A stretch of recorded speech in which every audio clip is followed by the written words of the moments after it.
All right, these neck exercises are a little bit more dynamic in nature. You've already been through the place and holds. You've done some of the basics, lying on your back, going side to side or rotating. Now we want to work the neck in all directions, in all planes of motion, in all positions, simply to make it resilient and tolerant for any challenges that it encounters. So again, I'm not a professional camera person. You have to excuse my maneuvering as we go here. First one I like to start with, personally, I'm a big fan of this one in the morning. Just feels nice to start. Start with my chin tucked, my back's off the edge of my bench. You do want to have a bench that is elevated from the ground so you have room to move. And I just like to keep the chin tucked and slowly let it unfold. You go all the way down to full motion, and then slowly coming up and curling past neutral. Again, we want to work through a full range of motion, and this is all assuming that you've gone through the different progressions and you're not in pain. Now, if you do have certain areas that are painful, same as always, go to pain, knock on that pain door, and then back off. There's no reason to work through pain. We want to expand your tolerance rather than forcing through things. So again, going into full extension, nice and slow with this motion, and then slowly curling up past.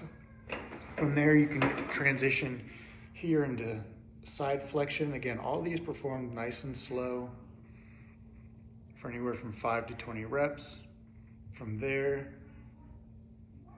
you can transition to here, do full ranges of motion, and eventually to going prone.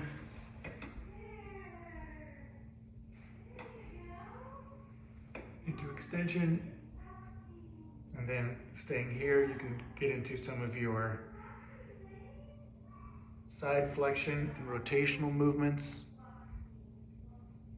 and then even combined movements where you may be side flexing, rotating, and regular flexion, and then coming up and extending and rotating the other direction, just to work through a full range of motion. I like to do that lying on my back as well.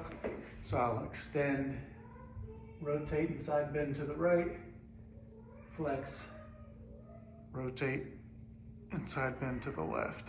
And then of course doing the opposite direction as well, coming through here and curling up that way. Again, the major goal here is moving your neck through all directions possible, training it so it becomes resilient and tolerant to multiple positions so you can do the things you want to do.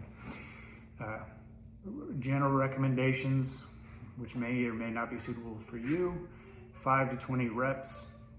As you're being more dynamic, go to fatigue, take breaks as needed. Not every set has to be the same number of reps. You may get fatigued the first set at 10 reps, second set 7 reps. That's all fine. Work to fatigue, not through it. If you find your form's breaking down, you're having pain, stop, recalibrate, try again.